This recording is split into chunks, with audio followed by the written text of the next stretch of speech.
I am so glad you convinced me that the family car should be the Defender 110. It is so beautiful inside. It's so comfortable and it just feels indestructible. Yes, it really is. I've been waiting a long time for the new model to come out. The Defender 110, I'm telling you, it's my favorite car of all times. It's my third one. You know, I have stories of going off road. The guy managed the group. He was like, "What are you doing in this beautiful car?" I'm like, "I'm going off road." He's like, "Are you sure? Because you can use one of ours." And then they look like Mad Max cars. I'm like, no, we're going to do this. And he was shocked. Wow. Well, it's great because the Defender has been reimagined for 21st century adventure, and its unparalleled off-road ability as well as its robust interior are invaluable whether you're headed towards uncharted territory or just a weekend of exploration. The Defender 110 tackles challenging surroundings with absolute confidence. The SUV conveys strength outside and in, featuring peerless technology like an intuitive driver display and an award-winning infotainment system. That's my favorite part, to keep you connected no matter where the journey takes you. Adventure is unique to everyone, and so is the Defender. Choose from the two-door Defender 90, the four-door Defender 110, or the larger Defender 130 with the ability to seat up to 8 passengers. You'll find uncompromising performance in all three. So pack up and go even further with the Defender 110. Learn more at LandRoverUSA.com/Defender. These days, we're all investors, trying to be smart with our money despite our worst impulses. But at iShares, we believe that deep down inside of every investor is a better investor. One that's just waiting to be let out. Explore iShares ETFs and insights and let your best investor out. Visit iShares.com for more information.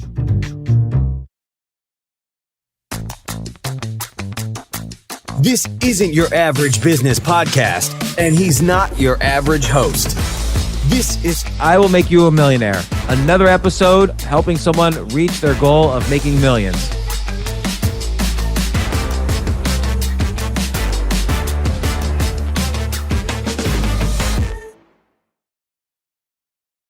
So James Quandahl, what's the latest and greatest? Where are we now on all the different things that we've discussed, you starting and expanding and so on?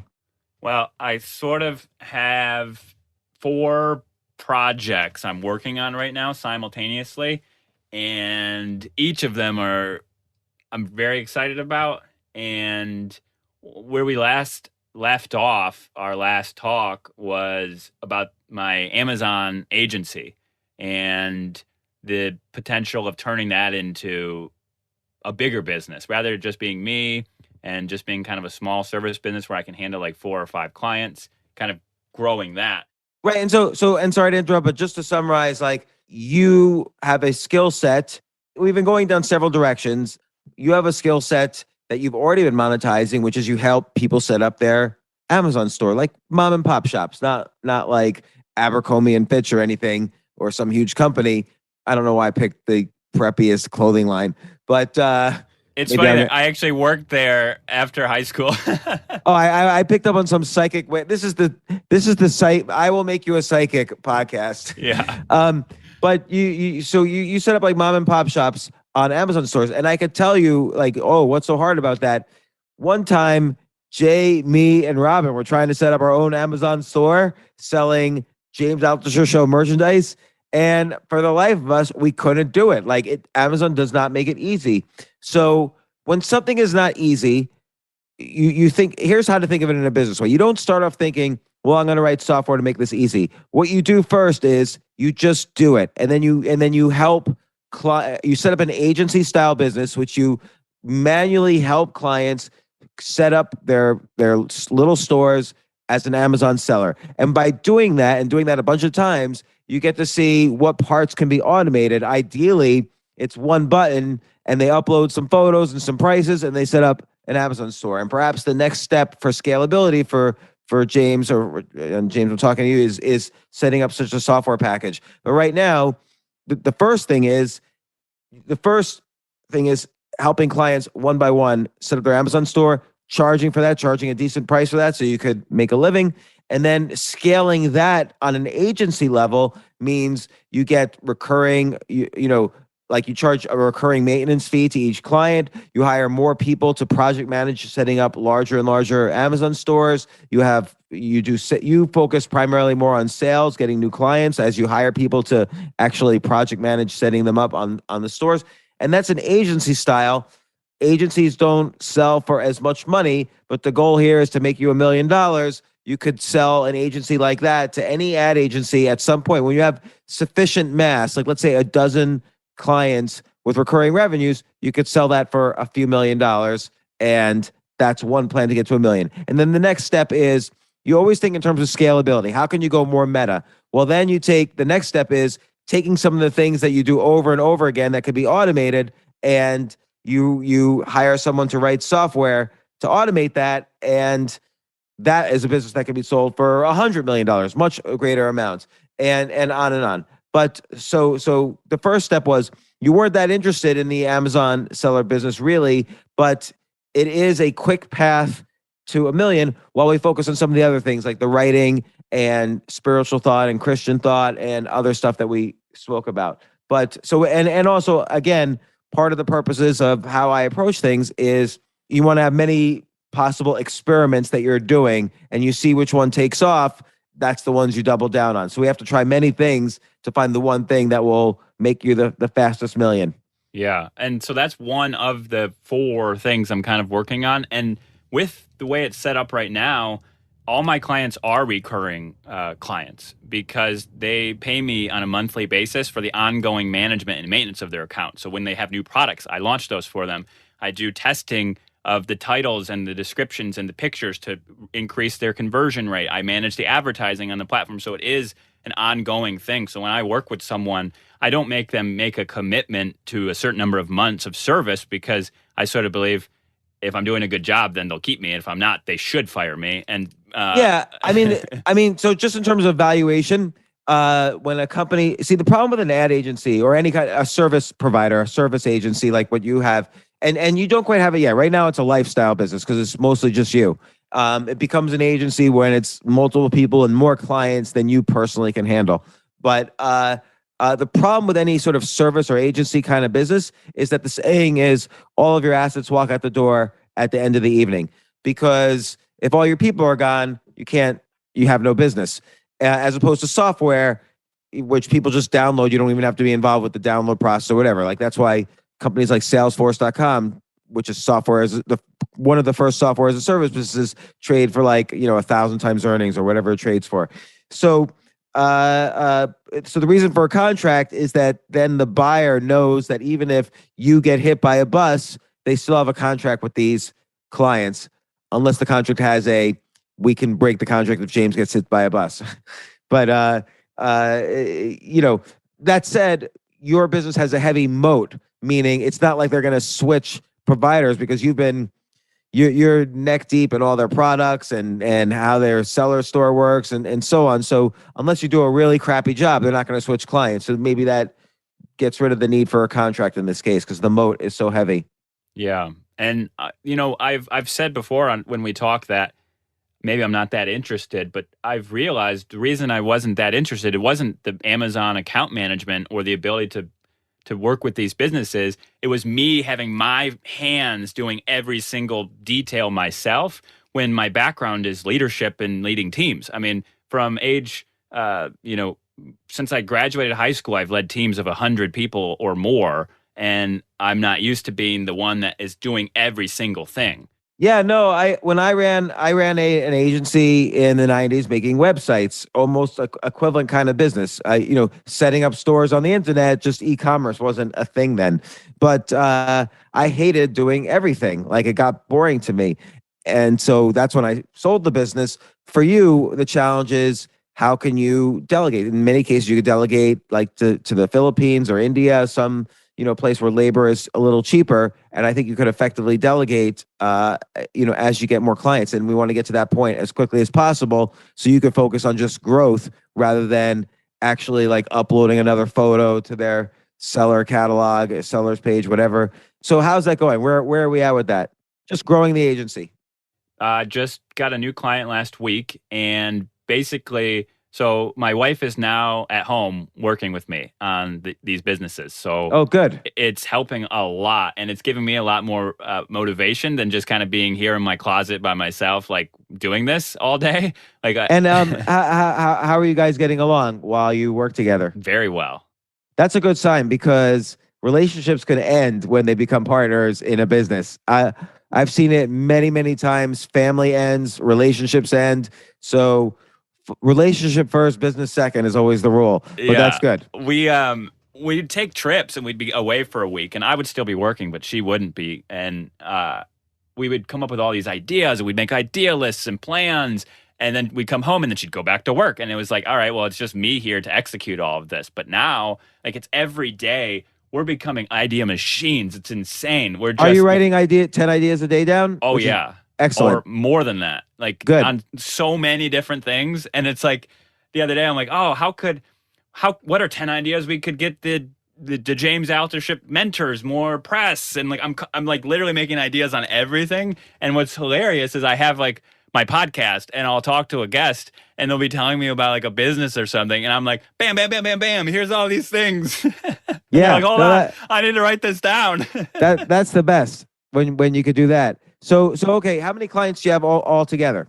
So I have 5 clients. 5 clients and they're paying recurring fees. What are you doing to get more and to delegate? So you got your wife to do some of the work while you do sales. How are you going to get more customers? You need to get a good, like, what would you say your annual revenues are right now? So annual revenue is about 150 to 200,000. That's good. So I think if you were to basically multiply that by somewhere between 4 and 8, you have a sellable business, particularly if we start throwing in some software at some point and automating some of your processes. So right now, 5 clients gets you, let's say, $250,000. So you need like 20 clients for that, or some bigger clients, but let's say 15 to 20 clients for that first $1 million. And what do you think? What are some ideas to get you there? Well,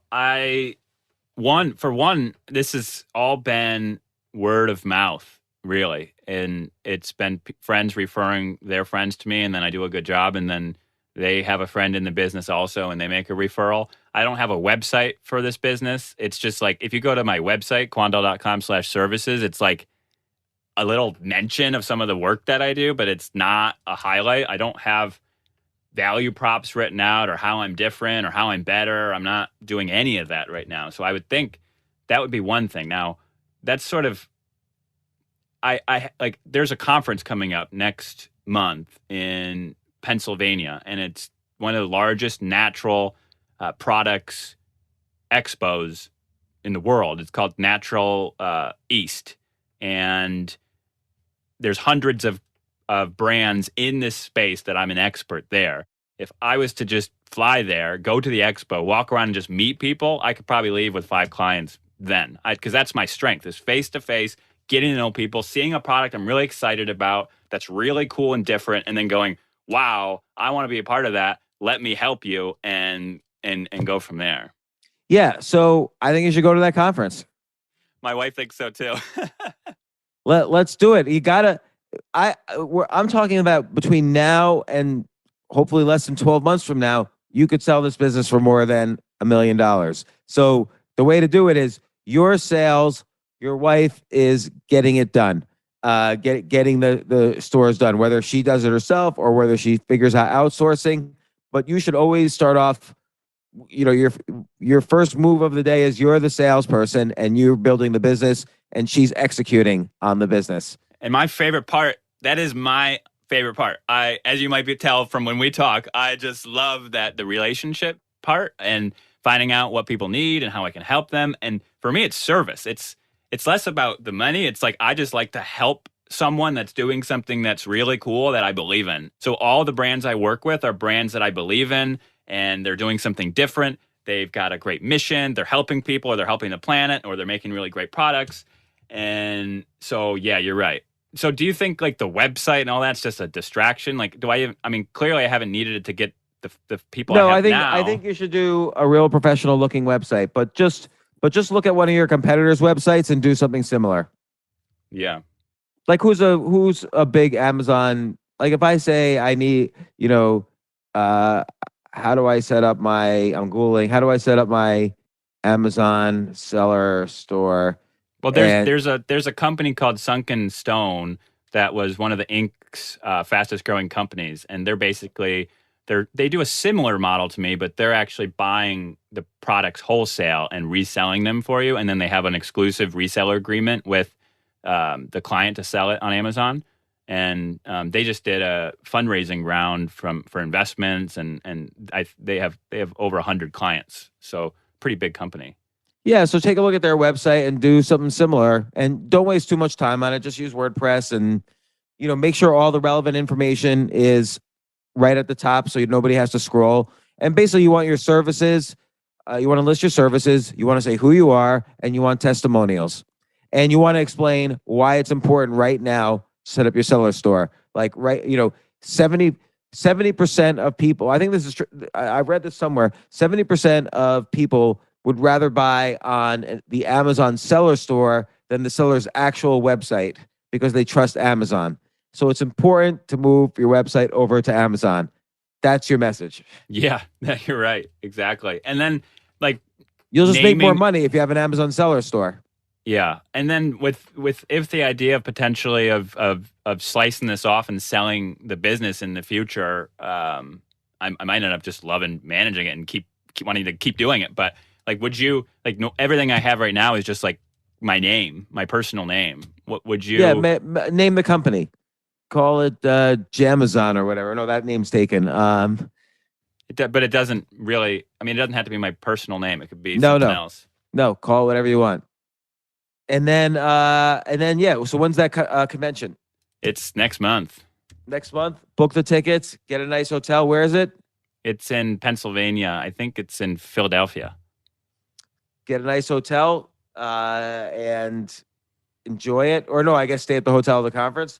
And maybe you could speak. Is there any chance you could speak at the conference? Well, I emailed them and no response, but I had a pitch. I was like, well, I'll teach people how the opportunities, the things that are making people not buy from them, their products basically. And they're already booked up for speakers for this conference, but they do this twice a year. So next year they'll be doing it on the West Coast, and they're basically accepting applications now for speaking opportunities. But okay, all right. Well, and then find other conferences and maybe you could speak. And now to speak, you got to say something like, one of my clients went from 0 to millions in sales on Amazon.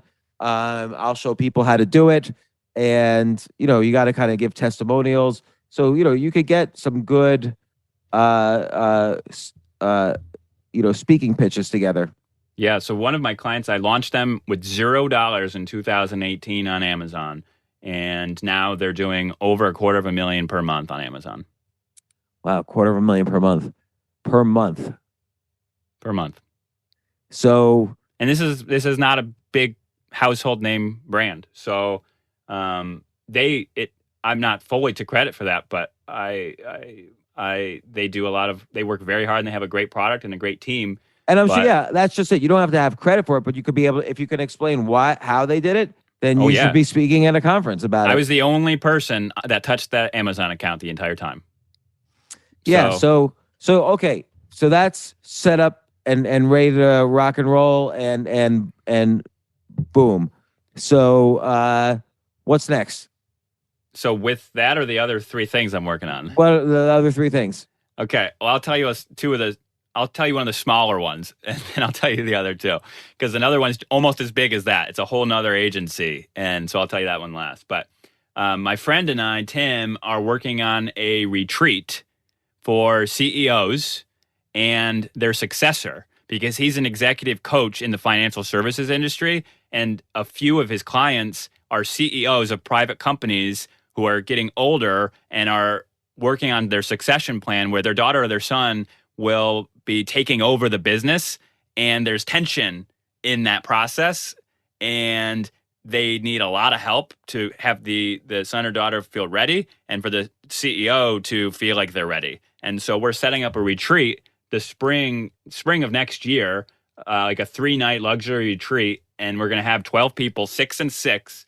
And we're going to like set up ways for the kids to prove that they're ready or learn that they're not ready. We're going to bring in experts to teach like different pieces of it. Oh, that's and, great. like, communication. Also, like in terms of like, generational wealth, there's a lot of issues on how do you communicate to your children how much wealth they have and what it means and what are different strategies for inheritance, things like that. Will you be doing stuff like that? Yeah. And actually so we have some great insights because he's already coaching 20 CEOs, and he started this already where he's teaching 3 of the kids right now in addition to their parents. And so he's learning the language that they use. For example, one of the CEO's kids said, guys, like, we've basically been on third base our entire life. Like, we didn't have to start at first base. We were at third base when we were born. And so we don't really understand what it was like to build this company from nothing like our parents did and like work in every department. So by the way, they were not born on third base. They weren't even in the minor leagues when they were born. And the reason why is, take someone like me. No one has ever paid for a single thing for me in my entire life. And I had very little advice about business. I wish I'd had basically, for instance, a podcast like this that I could listen to or go on or whatever. But I had to learn through making mistakes, and just like you, just like a lot of people listening to this. And that is how you get to third base. Just because you have a big checking account doesn't put you on third base in business. It just puts you on third base in terms of being able to buy something expensive. Yeah. And if history has shown us anything, these fortunes can be eroded within 1 generation or 2 if it's not respected in the right way. Yeah, the saying is shirt sleeves to shirt sleeves in 3 generations, and that's true. Can you think of anybody in the Forbes 100? That there are people who inherited money in the Forbes 100, but it's getting fewer and fewer. Like, of the ultra rich, how many inherited their money? Like, the Walton daughters inherited money. But I'm having a hard time thinking of others that are in the Forbes 100, like the richest 100 people in the country or the world. More of the country is more interesting. There's not a lot that inherited their money.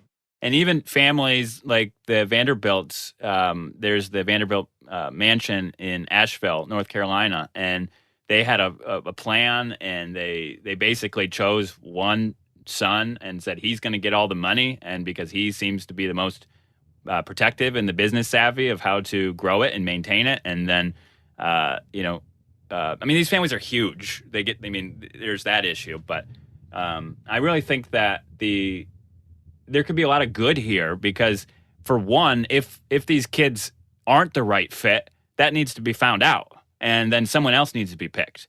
Or if they are the right fit and the parent just doesn't believe in them, then there needs to be an opportunity for them to prove themselves. And that's really hard to do in just a normal environment. They always say, like, well, what makes a child ready to run their parents' business?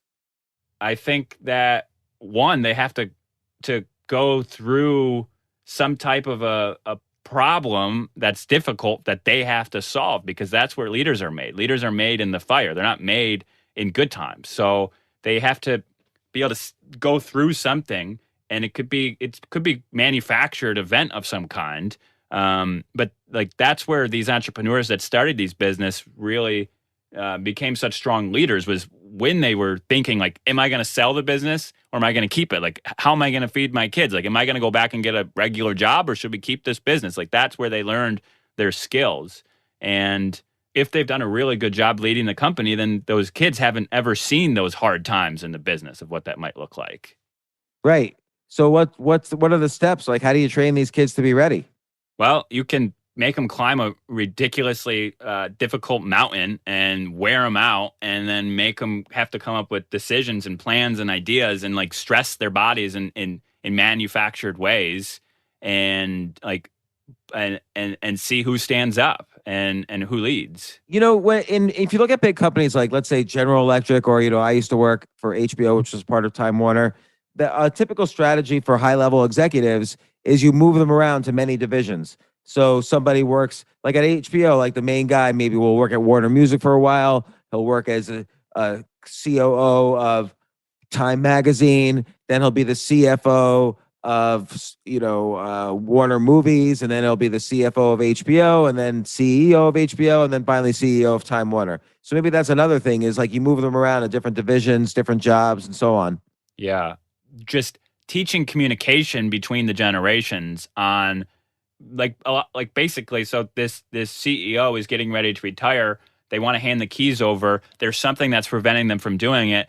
Have they done the work to figure out what it is that's preventing them from doing that, or what it is that their kids need? Like, have they documented that? Like, hey, I don't want to give you the keys to the business until you show that you can do financial statements. They all probably can do that, but that's a bad example. But basically, like giving them the time and the space to brainstorm and think about this legacy while they're not in the day-to-day running of their business.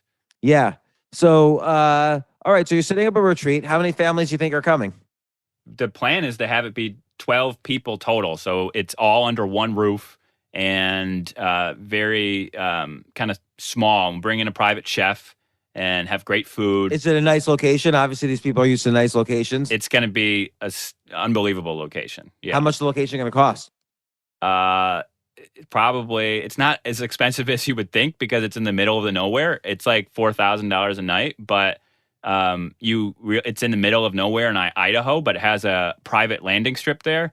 So the idea would be most of these folks are from the Twin Cities, and so charter some planes to fly them in there, and so make it easy. That'll cost about $20,000 a plane. Yeah, that's okay. And how much are you charging them to come to this retreat? So we're kind of between $7,500 and $10,000 a person. Wait, how are you going to make money if there's 12 families? How many people altogether? 12 people total. Oh, that's only like $120,000. And if you're charging, if the planes are going to cost you $20,000 each, how are you going to make money? You think it's going to be $20,000 each? I've never rented a plane. I haven't done that part yet. Yeah, renting a plane is going to be about $2,000-3,000 an hour. And it's like, let's say it's a 2 or 3 hour flight, plus they have to fuel, plus pay for the, other things like the pilot and stuff like that. It's going to cost you, go round trip between $10,000 and $20,000. Yeah. So we weren't thinking there'd be a lot of margin in this left, maybe 10, 15,000. But the idea being learn a lot, one, that we could then help for coaching people one-on-one in other places. And then, being able to help these 12 people really grow and kind of and keep figuring it out how to do it. Okay. And then, so hopefully you get ongoing revenues where maybe you could kind of coach them after the initial retreat. Is that an idea in this? Yeah, actually my friend who's working with this is there's people that he's coaching that would more than likely sign up. Actually, he talked to one of them, and after we came up with the idea and we started brainstorming over a few weeks, and he said, "Is this something you'd be interested in?" He said, "Absolutely, 100%." And your friend is going to involve you in the coaching. It's not just him, and you guys trust each other. We trust each other for sure, 100%. So, but he'll let you in on the coaching. I don't know. I'm not sure. All right, so I think you gotta figure this thing out. So, because obviously this is going to be a lot of work and a lot of time to set this up and do it.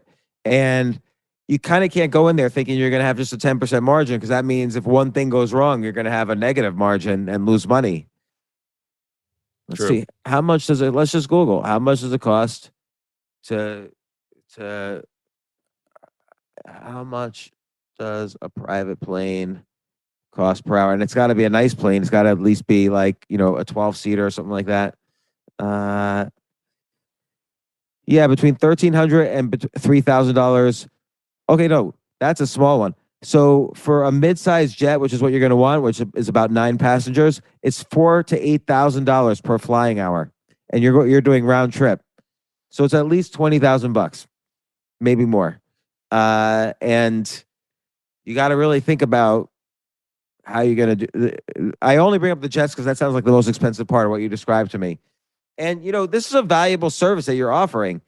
I would just think this one through and make sure your margins are baked in because they're inevitably something's going to come up that's going to reduce a margin, and make sure you're involved in the ongoing coaching. Yeah, I think that's great. Because it's a valuable service. Like, I think a billionaire needs this service. Now, the problem you have is the billionaires always think they know best, but this is a valuable service that you're offering. Yeah. You're talking about like passing on a legacy, you're advising people how to create a legacy, basically. Yeah, and creating the environment for them to have these deep conversations without the distractions of everyday life. That it's checking out for 3 days from the office. Right. But really, one way to view this, the retreat could be a lost leader to ongoing coaching, where you charge, $200,000 a year per client, something like that. But make sure there's some part in this where there's a big number and you're attached to that big number. Yeah, that makes a lot of sense. So this could be like the retreat could be a lost leader, or the retreat should be, 200,000 to attend. And I'm not saying you should scrap all your plans here, but I would just really think about it, like where the idea is great. When you charge only $10,000 to teach wealthy people how to transfer their wealth, it sounds to me like the wealthy people negotiated with you and won, because that's what they're good at. You're right. Yeah, you're right. So, or they won't value your service that much if you're only charging $10,000. They're talking about like $200 million businesses, maybe. Like, what's the average net worth of the owner? Well, these businesses are like $20 million a year in revenue, probably, or more. Yeah, so that could be 100. These people, if they own 100% of their business, they could be worth like 100 million, maybe. And if we charged more, that would actually allow me to even make it more special of an event, because then I could bring in more people to help. Right, like instead of charging 10,000 for 12 people, let's say, I'm just making up numbers, I don't know the answer. Let's say you charge 100,000 and only 3 people come. Well, now your expenses are lower and your revenues are higher and the work is easier, and you can actually provide a better quality product. If only 3 people go paying 100,000 each, then 12 people go paying 7,500 each. You're gonna stress, man. That is stressful when you're trying to negotiate, all the fees. You're trying to run everything. A conference, any kind of retreat, no matter how many people are there, is hard, and you got to get bang for your buck there. Yeah, that's great. That's great advice. Thank you. Again, that is the type of business that could work really well. Like, I think I explained on some podcast where, coaching, people say, how much should I charge as a coach? Charge whatever you want. And the question is, will people pay? So maybe if you charge $1 million a year, maybe if you charge a $10,000 a year, 100 people will pay. But maybe if you charge $1 million a year, one person will pay. So now you're making the same amount of money, but you're doing 1% of the work. Yeah. And and it really is true that if you tell everyone you charge $1 million and here's what you do, okay, most people are going to say no, but one person will say yes. Of course, you have to be talking to super wealthy people for them to say yes. They have to be worth a billion at least to pay $1 million a year for a coach. But $1 million a year for a coach is not much for a billionaire.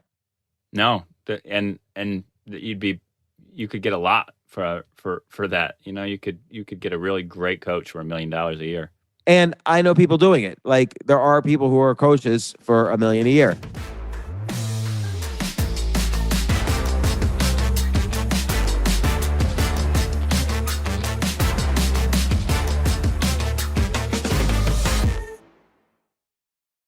Oh my gosh, I love these clothes. Mizzen and Main. That's Mizzen and Main. It really is the most comfortable work clothes. Travel clothes. I had to travel this whole week. I'm traveling for a week and a half, and I just took Mizzen and Main clothes with me. Close out 2023 in style with comfortable, breathable, packable, and machine washable pieces from Mizzen and Main. As you wrap up your year-end goals, enjoy a Mizzen and Main dress shirt that you can wear confidently. I like that they've very, very just nice, solid colors. I don't really like to get all fancy in patterns and everything, although they do have some pattern shirts, but very comfortable clothes, stretchable pants. It's just super comfortable, but they look professional, and you can wear them casually or professionally. I like some of their flannel shirts, our untuck shirts. I love untuck. I never tuck in. So again, whether you're shopping for a special someone or giving yourself the gift you really want, I just buy myself gifts. Mizzen and Main is the perfect gift for any guy who works, travels, and or cares about looking and feeling great. As you could tell by my many photos across the internet, I care about looking fantastic. I'm practically a model. And let's be honest, every guy loves to look great. So again, shop now at mizzenandmain.com and save 20% when you spend $130 or more using promo code James. That's promo code James at Mizzen and Main, Mizzen and Main.com.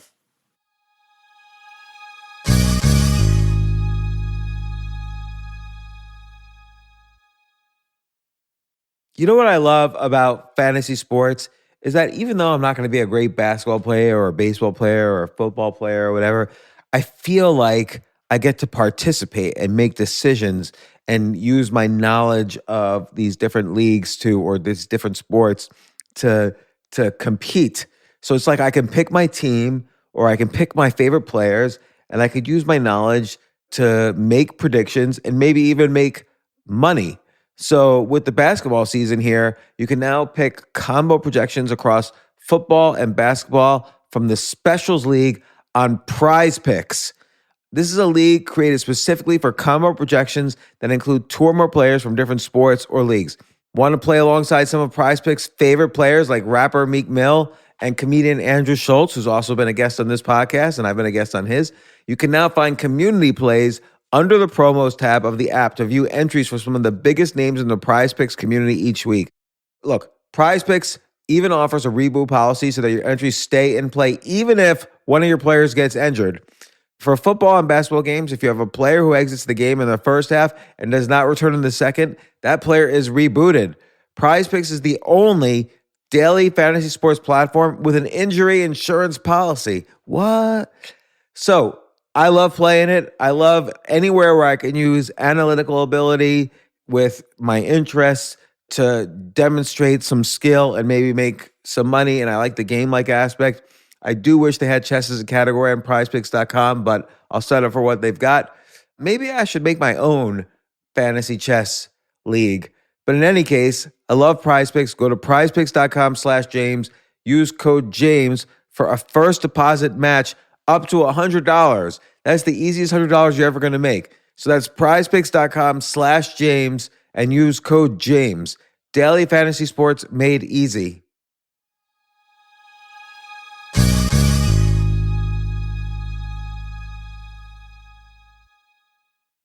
The future of learning is definitely online. Like, it's such BS that you have to spend $200,000 or take $200,000 in loans and go to some fancy school when it's useless. It doesn't guarantee you a job.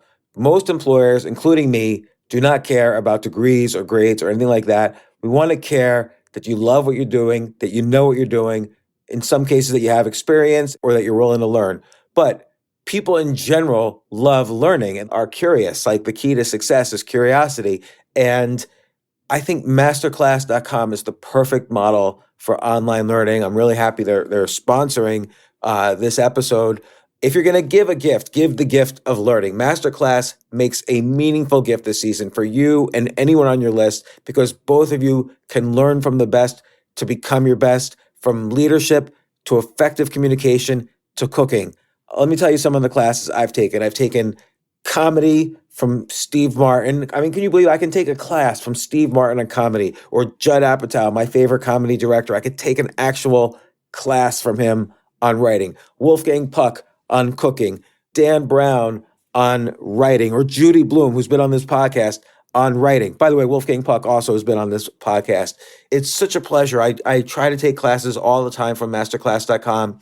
And whether you're watching Masterclass on TV or listening in audio mode in the app or on their site, the quality speaks for itself. It's like these Masterclass instructors are your own personal mentors that are going to help you reach the next level. How much would it cost to take one-on-one classes on comedy from Steve Martin or on chess from Gary Kasparov? You just wouldn't be able to do it. But it would cost hundreds of thousands of dollars. With a Masterclass annual membership, It's $10 a month. Memberships start at $120 a year for unlimited access to one-on-one classes with all 180 plus masterclass instructors. So it's not just $120 for one instructor. You get all 180 plus masterclass instructors. Boost your confidence and find practical takeaways you can apply to your life and at work. And if you own a business or are a team leader, use Masterclass to empower and create future-ready employees and leaders. That's the real education in today's world.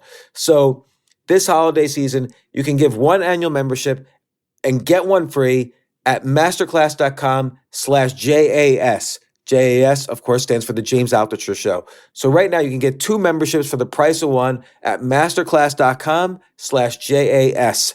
Masterclass.com/JAS. Offer terms apply.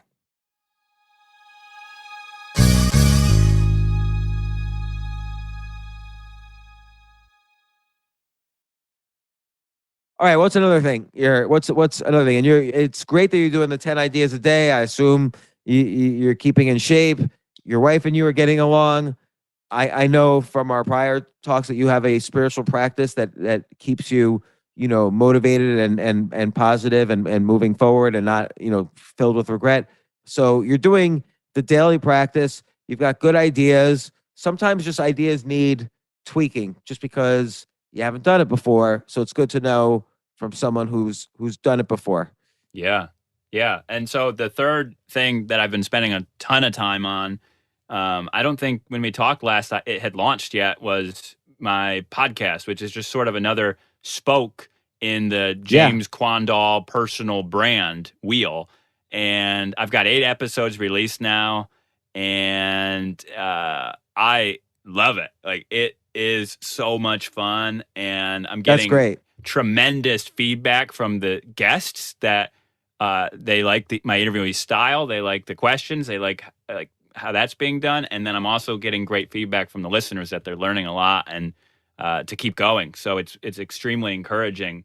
And so with the podcast, I think the important thing is that you're enjoying it. Obviously, it's very hard to make money with a podcast, but a podcast is a great spoke in the spoken wheel approach because it allows different people to access who you are, what you're about, your views on things before they decide, for instance, they want to hire you to be their Amazon seller vendor or their coach or whatever, or a book by you or whatever. So like the podcast for me, whatever dollar I make, I usually pour it back into making the podcast better. Like the podcast is never really intended for me to make a lot of money, but it's a great way to build audience and to communicate with that audience. And also, if you have something interesting to say, it's a great way to say it. I think people listen more than they read these days. And this is not about saying anything about people, but just, I don't know. Like I probably listen to things more than read these days. And I was a huge reader for my whole life. And now I'm more of a podcast listener and a YouTube watcher.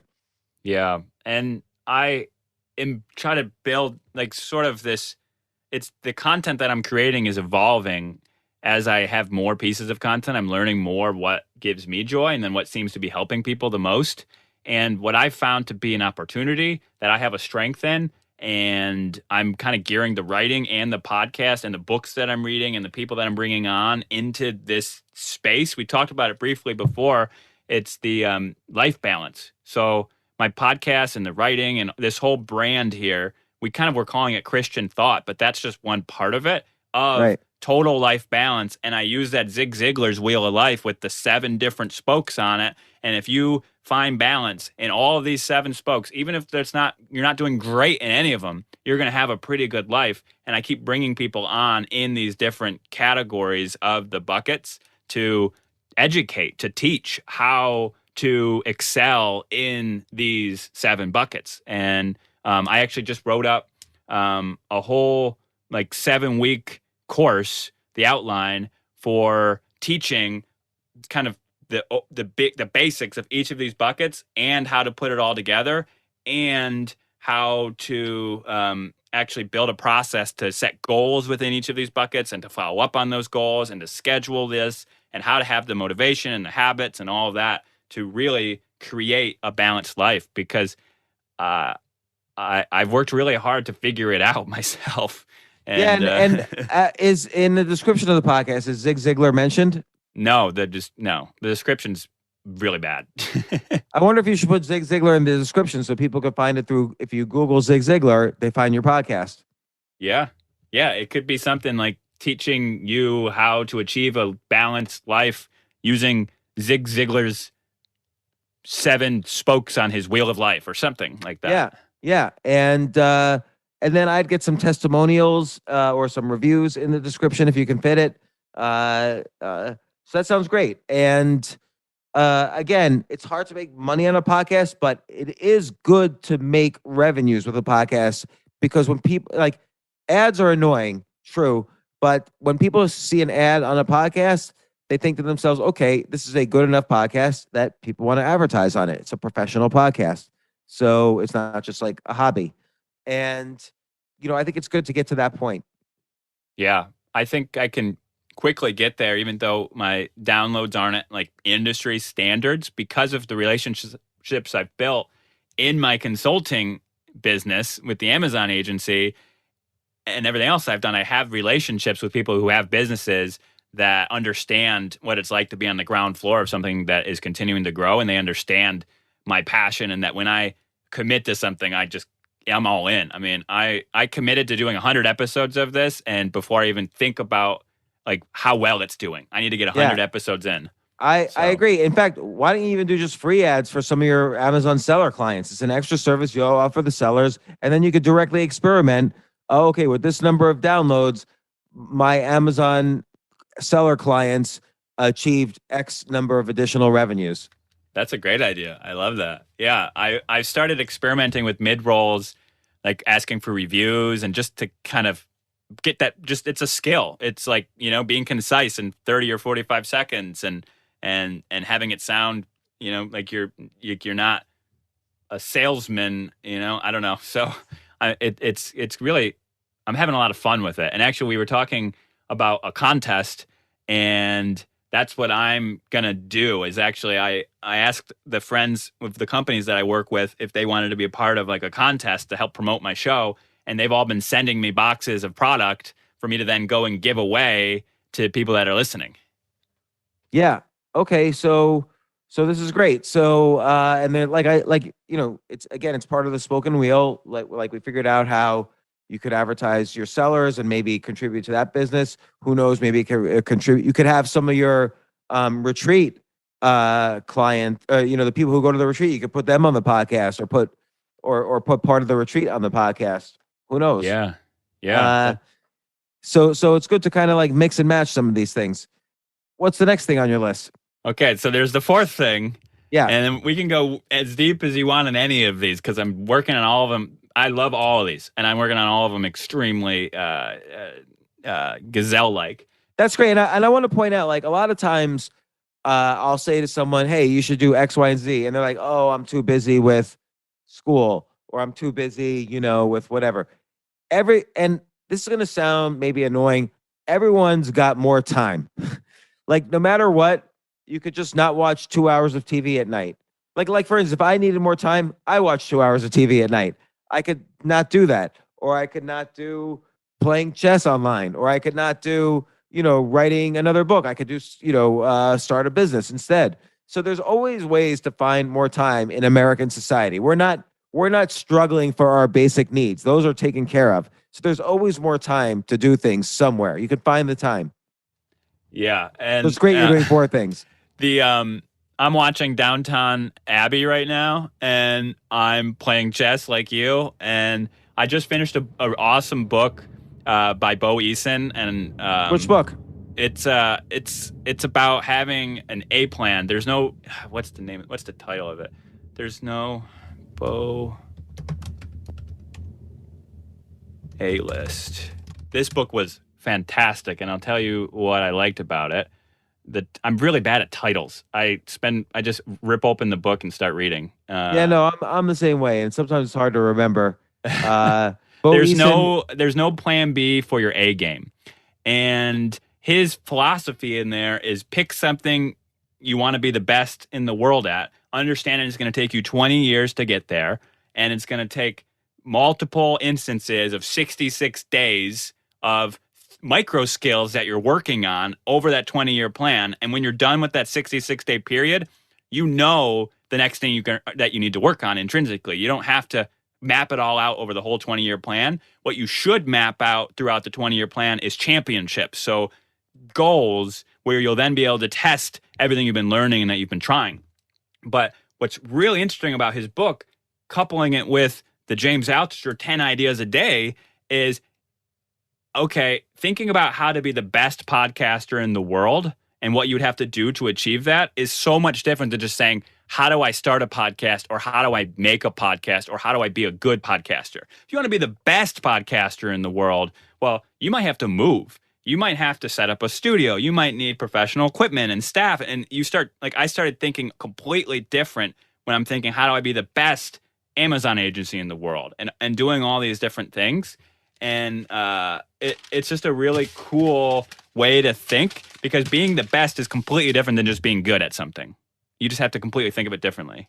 Yeah, like in Skip the Line, I focus on not being the best in the world, but being in the top 1%, which is a lot easier. Like it still makes you great and good enough to monetize, but it doesn't require the 20 years. So think about like chess, for instance. On chess.com, 70 million people have signed up. To be in the top 1%, you need to be in the top 700,000. And that's very difficult. Not many people, only 700,000 out of 70 million people are there.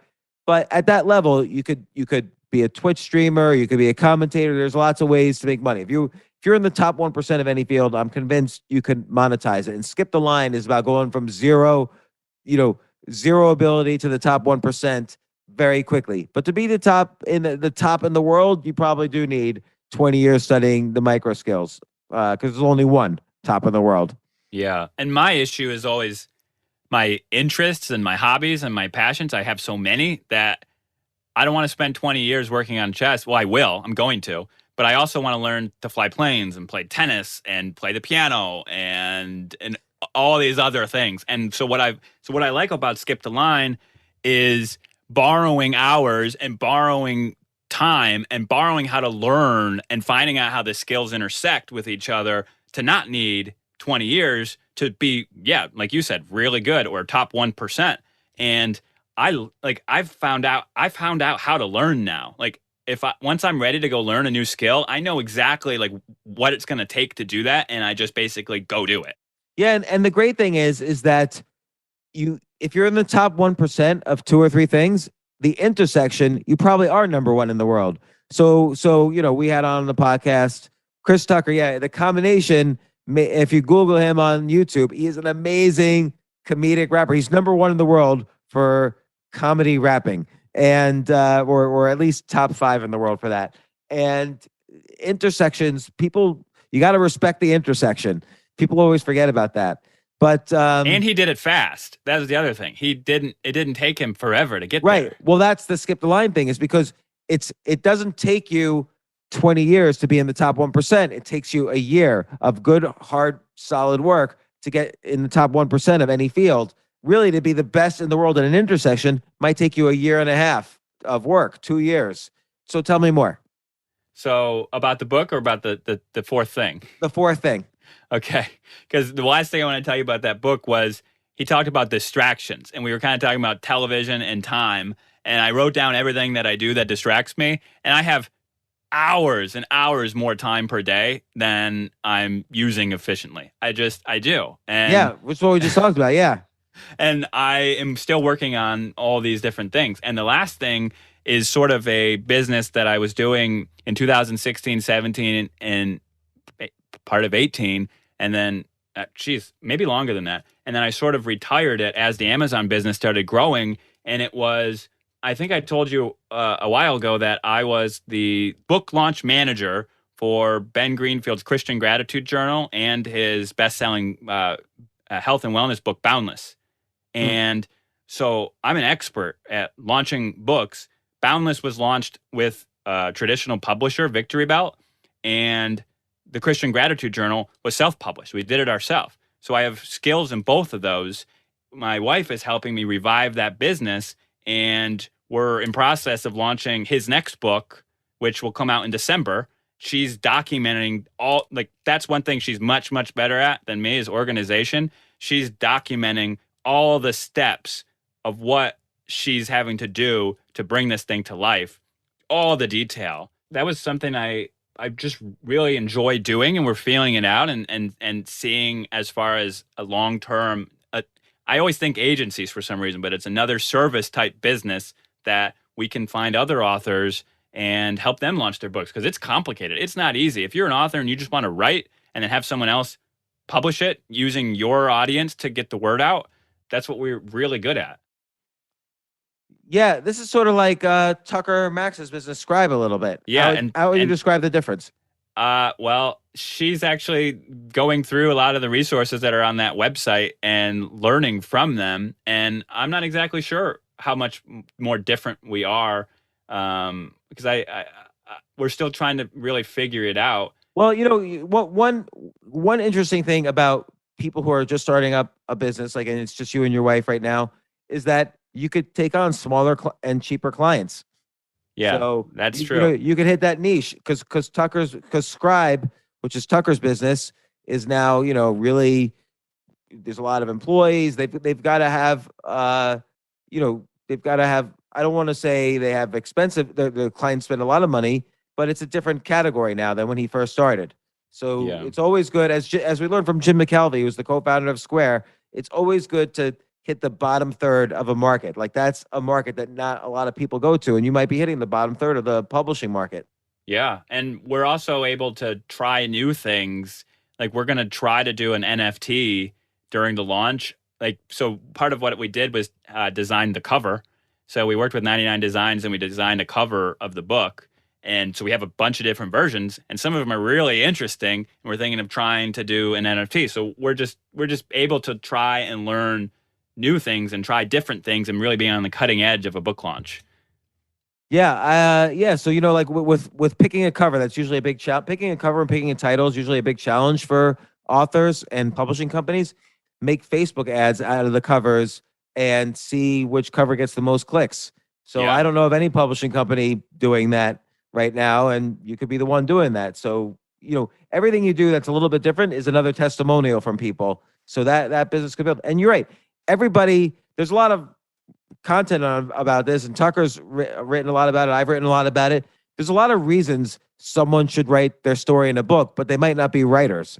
And if you could help with, or they might be not understand the publishing business. So if you could help with any of these parts of it, then that's a huge win for people, particularly if you're not so expensive.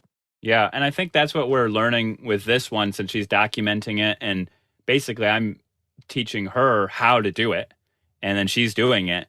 Is we'll see which parts of the process are our strengths, or what we have the most joy in, or what moves the needle the most. And maybe, like, what I've noticed is sometimes it's just like, okay, getting the book, there's plenty of people that help you to actually collate the book and get it printed. But how many people are out there actually helping you create a really good launch social media strategy, for instance? Like what posts you should put out on Instagram and Facebook and LinkedIn, and how to, like, really engage your audience, or what emails should you send to your email list? Like, all of that, like, that's part of what we do with this, and figuring out, like, what's really specific and what people really need help with.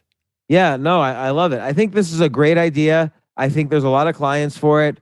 I think you're competing against Tucker, so you have to figure out what makes you unique and distinguish. And it doesn't mean better, but unique. Like, better to be unique than better in many cases.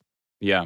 Yeah. And go after people he isn't, based on just his way he's set up, not able to help. Right. You know, there's lots of people that need help.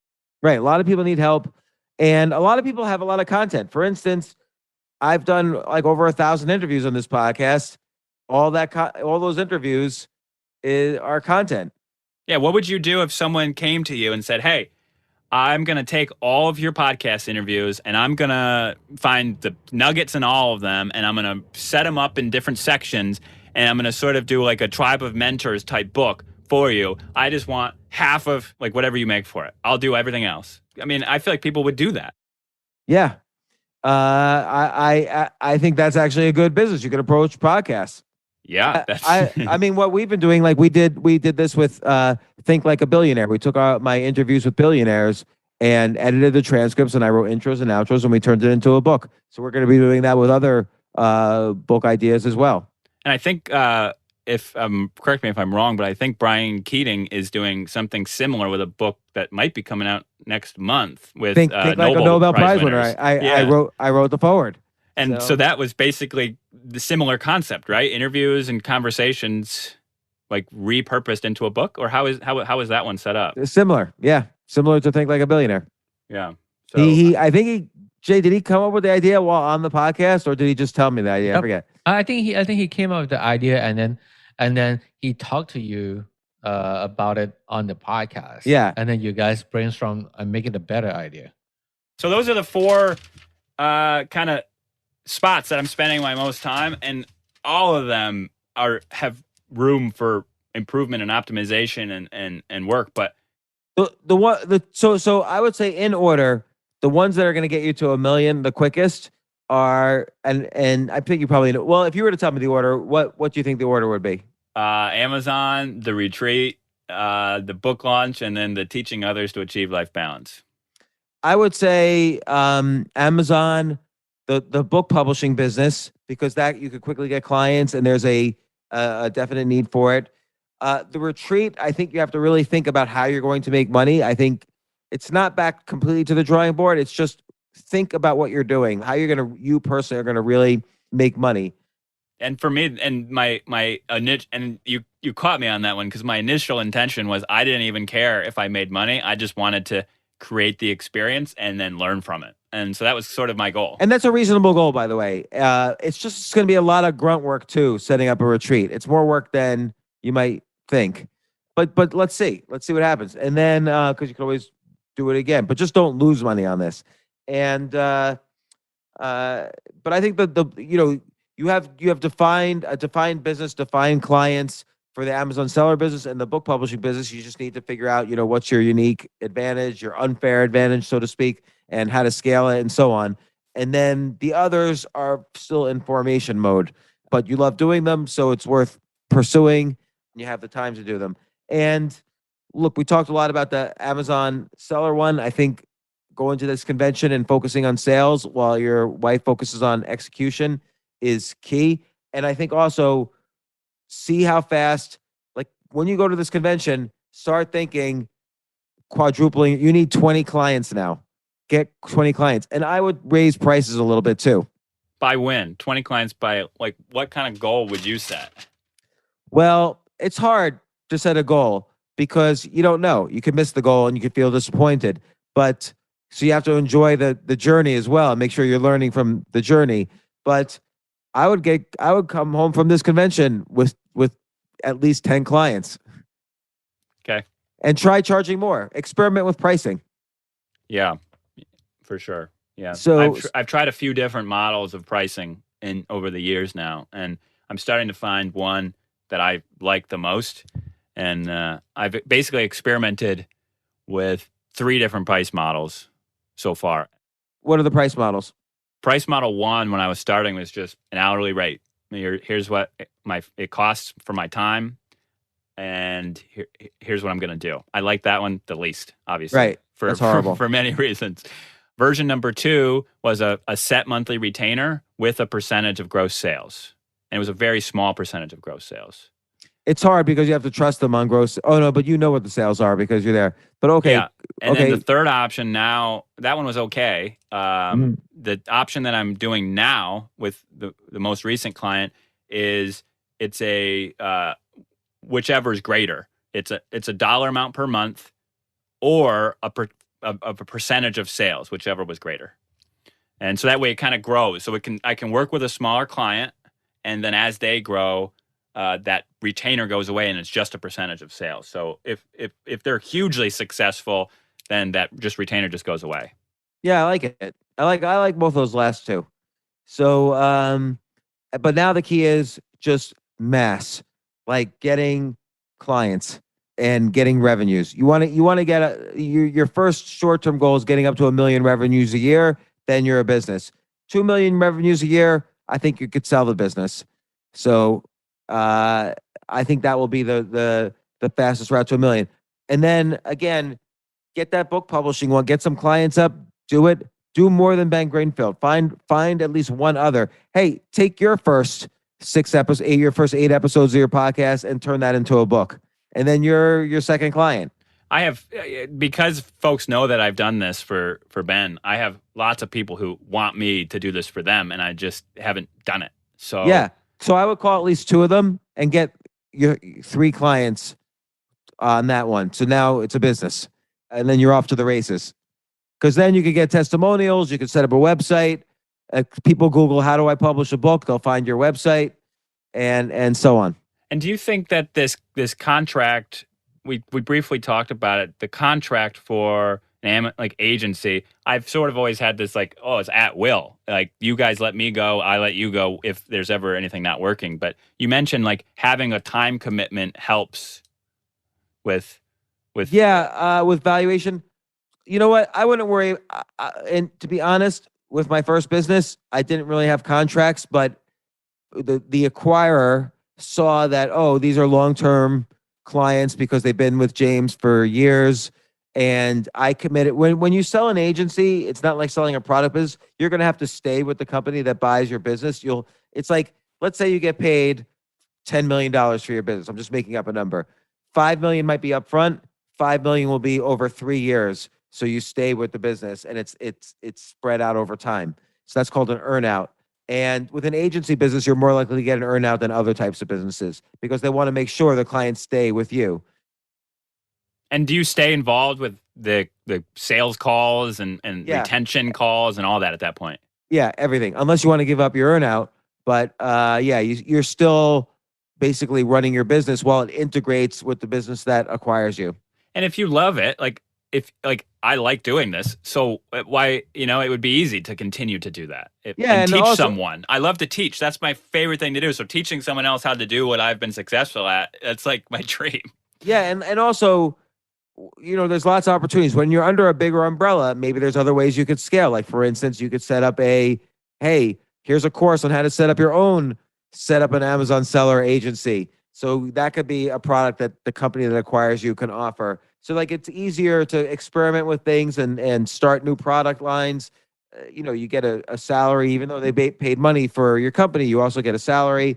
And usually, sometimes earnouts are structured so that you can make much more than the acquisition price if your company does, if your division of the larger company does well. Yeah, and it makes sense because it makes sense that someone would be interested if I could turn this into a business, that a company would be interested because my clients are smaller businesses and they're begging me for referrals to other people that do graphic design or email marketing or e-commerce or Facebook ads. Because when you find someone who you trust and who does good work for you, you want them to refer you to other people. But it's very hard to find skilled people in all these domains. It's very hard to vet them and find people who will be reliable and who will stick with you and will stick to their promises. So as part of a bigger entity, I could offer all those services, or they could offer all those services. So. Absolutely. So, but the key is having something to sell. So that means you have to prove that this is a viable, growing business. That's why you need at least 20 clients, probably 2 million in annual revenues or more. But we'll see. We'll figure it out. But the first step is go to that convention, bring home 10 clients. Now, you might not succeed at that, but you'll learn if you don't succeed from it, and enjoy the process.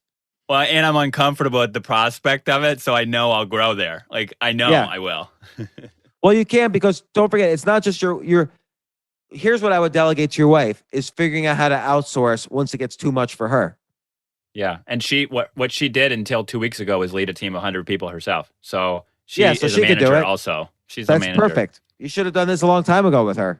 I know. We were scared, I think. Yeah, well, I would be scared too. You could get divorced that way. Well, I think we were scared of like putting all of our eggs on our own back, right? There's this like safety net when you work. It's completely fake. It's not real. But when you work for someone else, you feel safer at night. To quote the great Bo Eason, there's no plan B for your A game. So that's what you've got to focus on here. The best testimony you could have is people see that you're trusting your own business with publishing your own book. Yeah. If I don't have my own book, I'm a book launcher, then Yeah. And name all these businesses as well. Name them as their own independent businesses. Yeah. Yeah. Okay. All right, James. I will talk to you in a month. And thanks for coming on the James Altucher Show once again, the Make You a Millionaire series. It's an honor. Thank you so much, James and Jay. I love it. I'm so excited. And James, thanks for playing those ultra bullet games, 30 seconds each on chess before we started the podcast. Look for those on TikTok. And just so you know, I won one. You won one. That was I had 6 seconds left, and no, you had 6 seconds left, and I ran out of time.